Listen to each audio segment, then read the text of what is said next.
Hi colleagues, the topic of our presentation is Cards Against Humanity, or how to learn testing theory using the game. And the lead testing specialist, me and my colleague, will help you to understand it. Our names are Alina Starotitorova and Daisy Smolentsova. So, before the game became a scientific thing, games were used to teach people. There was about 40 years ago, a term serious games was created. They were usually used in military drills and in teaching. They are different from regular games because there is a task, a goal, strategy, and that it can be practically implemented in life. So it can be funny or it cannot be funny. It depends. So there is an idea that each game can be called a serious one. And here you can see our terms in the diagram that can characterize any game. Our game will be about trainings, motivation games, teaching games, motivation studies, and gaming studies. So, and Alina will tell you what it all began with. Okay. So, how did it start? Our game that we're going to speak about was born from an idea. I am working in a company that is called Prime for about 5 years, and I started there when there was only one testing specialist, SQA specialist, and right now there are about 6 of them. And back then we couldn't understand how to train all of them and to be effective, both time-wise for me and to be effective for them. So also we had to make our young specialists to be happy with their work, to develop themselves in this field and not to leave our company.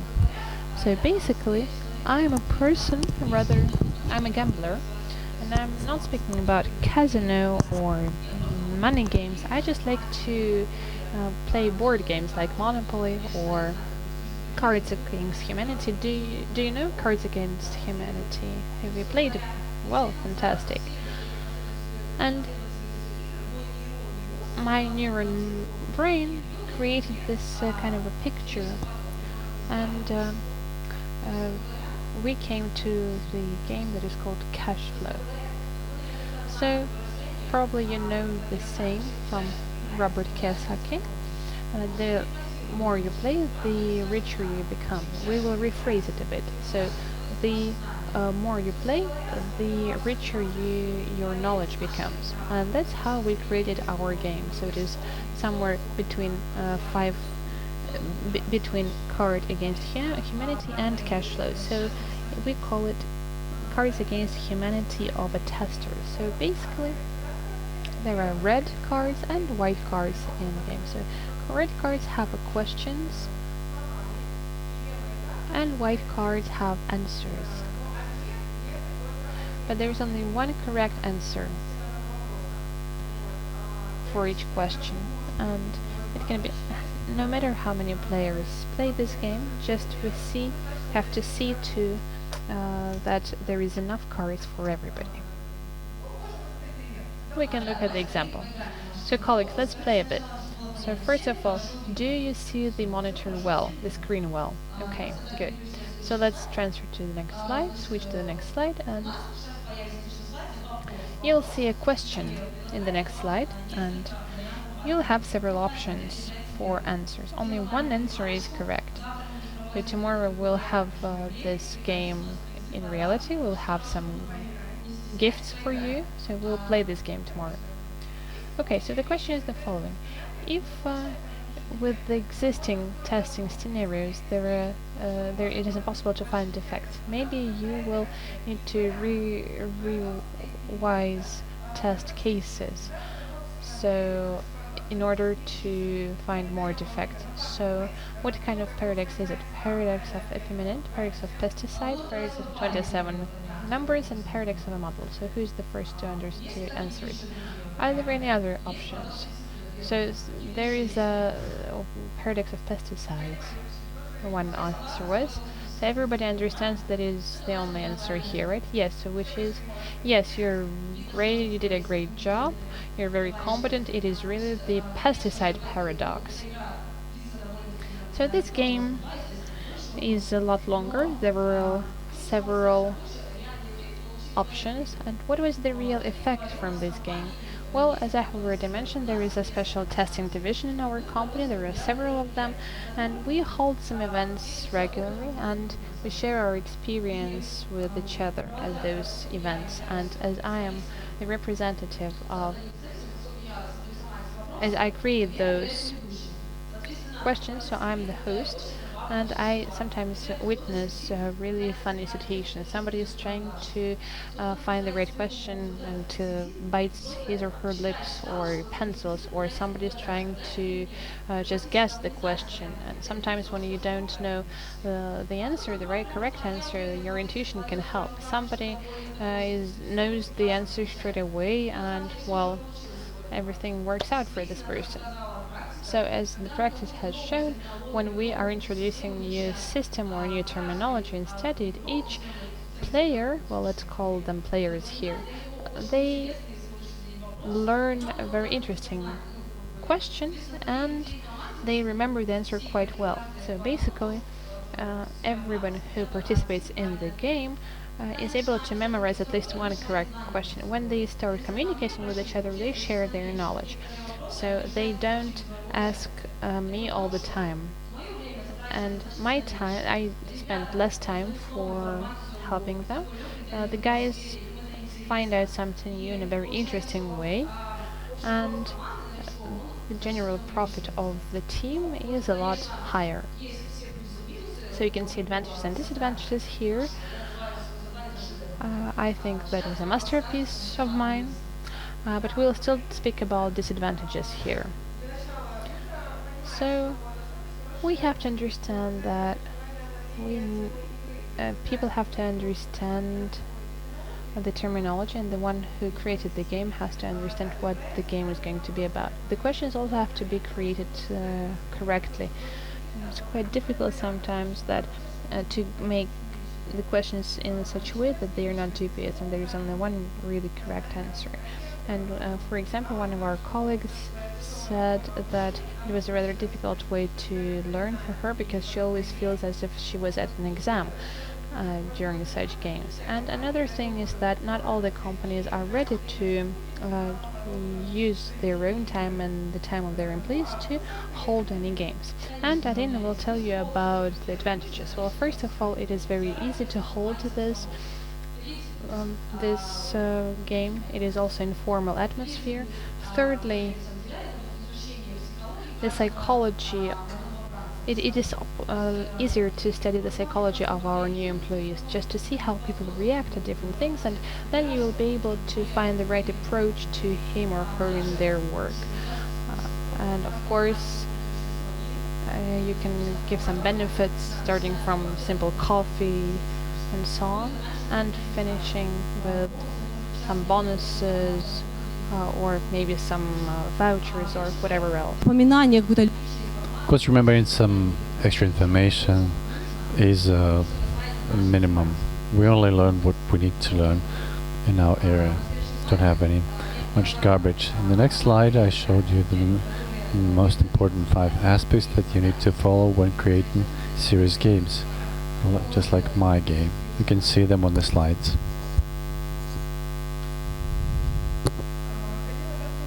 I would like to add, this game can appear not only in the testing, but you can use this methodology in everything. You can computerize it, digitalize it, make it electronic. Let's call it like that. Okay, in conclusion, I will repeat myself. In our company, this game gave good results. Young staff, they improved their knowledge and started doing serious project. So, colleagues, thank you for your attention. Do you have some questions? I'll be happy to answer your questions. Oh my God, I have so many questions. Thank you for your presentation. Maybe I misunderstood it, but all the participants, they actually say they they reply how they see fit, and then we open cards and we see who was right. I don't know about the pesticides paradox. Those who don't know, do they get told how it works and what it is about? If not, then I don't see any educational element. So eventually, what happens next? Thank you for your question. Of course, we have a discussion.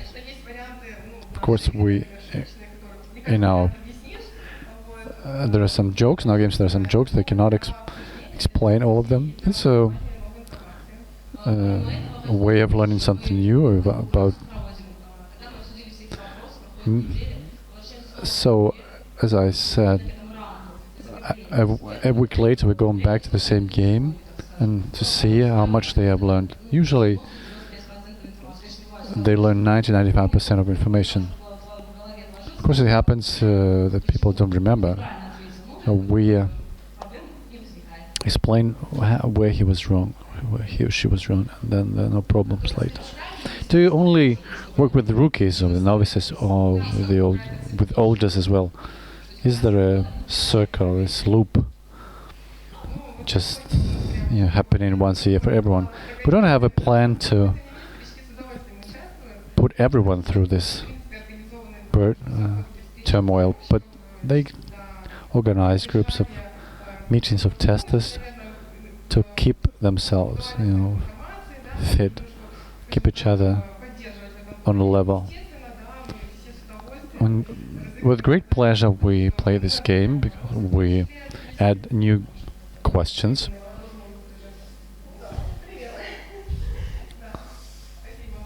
Thank you. We have wonderful questions. So.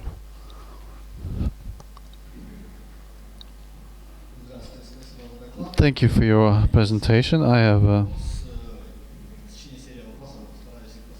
a number of questions for you to answer. As I understand the replies, the answers that they are not anonymous. You play a card and game master chooses the right answer. I told you we have something in between. Indeed, in the original we select the most interesting ones, and here we select the right one. There are questions without ambiguous phrasing, and it's not a problem to understand them. I would like to add that in the original game you get a stack of cards, white cards, and in our case we have different cards and with 5 answers. The 5 stacks of blank cards have only one answer right. So we change the rules of the game a little bit. So I understand, but the answers are anonymous. I mean, nobody knows who answers what. Okay, now I understand. It's the same game. You put your answers with the card back up. I see who was right and I read the answers. Okay, next question. How often do you hold these game sessions? In the last 2 months, we've had monthly, weekly sessions. Every week, every Wednesday, we have a game session. So it's like work time. Indeed, as we said, not every company is ready to spend time on this. Last question. You said that you probably want to automate this game. Don't you think that this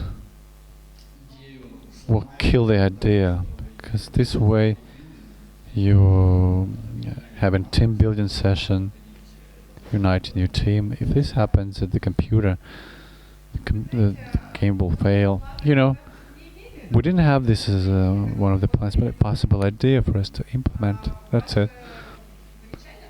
Your remark is very interesting, very pertinent, because we pay a lot to the human qualities, pay a lot of time.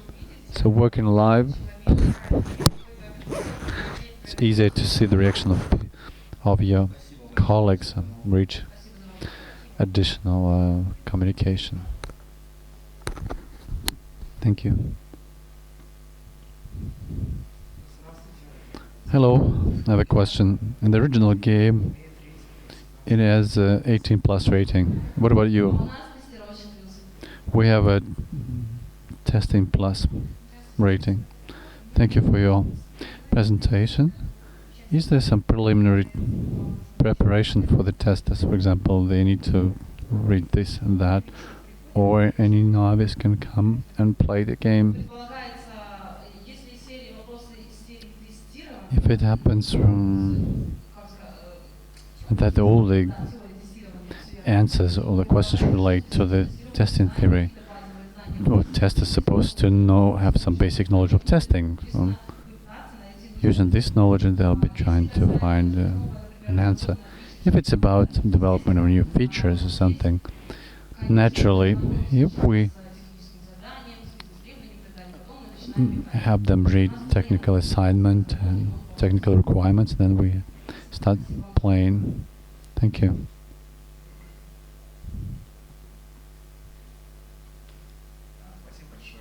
Thank you for interesting idea for learning. What else do you use to educate you? What other materials do you use to teach you, educate your staff? Regularly we send them to conference. I ask you why, because when I was small, I tried learning English using vocabulary. Because real skills and knowledge have to do with real work and not just terminology. It's like learning English by vocabulary. I agree with you, but as I said when we prepared presentation for you, we showed it how to play. This card was only made for you. And I repeated, we said it before. For example, we developed a new feature. And based on this knowledge, as I said, we're trying to remove this garbage from the people's head. People need to understand the area as best as possible, and answer the question the best as possible. I would like to add, in our team, we also have a rule. You can call it a rule to make regular reports for your team. Just like we get together today, we have similar meetings in our company. Naturally, we discuss a lot of new information, but this game could be used to repeat the knowledge or motivate staff who don't know some parts of the game. They can read about it or discuss it. Thank you for your question.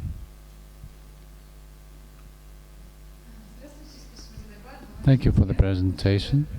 We also play games at work. How many cards do you have? Who is considered a novice? Do people stop being novices after 3 or 4 games? What are the areas with the fields? There is some theoretical knowledge. There is some knowledge linked to the project. What else? Would like to start? My colleague will add. We call people novices who have just joined our team. We prepared this game for novices. It means next time there'll be novices again. We don't create new cards. When we create new project, make new project, we have to make new cards. These cards are relevant when we develop the system and test it until we pass the system, transfer it to our client. The questions about all this, I don't think we have them yet. We recently started testing these technologies, so why I cannot report on dynamics. Maybe next time I will have the next two.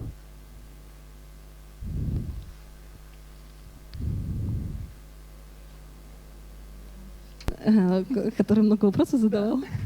Вот мне кажется, вот этот молодой человек, который много вопросов. Young man who asked a lot of questions. What's your favorite question and answer? Thank you for your questions. Come again tomorrow for the game. Like our game. We'll be there at noon or at 1 o'clock before lunch. Don't forget about your likes. They make us happy. Thank you.